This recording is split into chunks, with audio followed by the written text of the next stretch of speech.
and Harlamov is still dizzy after that check. Out it comes to the line, and this is Mikhailov going down. The penalty is over. Flyers at close range. Mikhailov, again! Harlamov is really belted by Van Imp, and he's not straight on the ice. Van Imp from the penalty box ran into Harlamov. The Soviets are all standing up. They want a penalty, but I'll tell you, Dick, that was a solid check, and I didn't see too much wrong with it. Certainly in the games I've seen, I would have to think this is the toughest exchange. Denny, I don't know how rough it was last night at the island, but in these last few moments we have seen more physical contact than in any of the games that I've seen, either in person or on the television version of it. Here it comes again now. This is part of it. I'm not sure what's the one. There's the one we have just seen with Van Imp against Harlamov.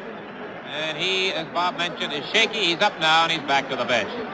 It just seems as though it was a pretty good, solid check, and the checks have been pretty solid and I think pretty honest so far in the game. It seems as though Philadelphia has got the Soviets leery of them, and they're watching for it to get hit. Now we have got the Soviets asking for the referee to come over. There is Victor, as he's known, the interpreter, who is there. Loktev, the coach, is very upset. Dick, down on the other end of the bench, Mikhailov and Alexandrov have their sticks up to their right. Now, who's to their right? The Flyers are farther down. They can't reach them.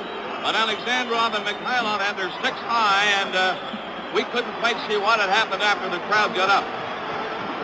Well, that's the scene right there. We can't see it from where we are because we are within the crowd. Everyone is standing up in front of us. Now, I think Gilmore is giving a penalty to the Soviet bench. 2 minutes.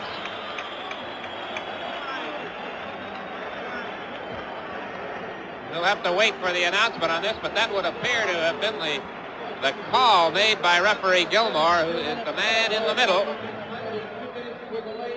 And it's a delay of game penalty against the Soviets. And now I notice some of the Soviet players turning around applauding back at the crowd with grins on their faces. There is the interpreter. He's the tall chap you see standing there.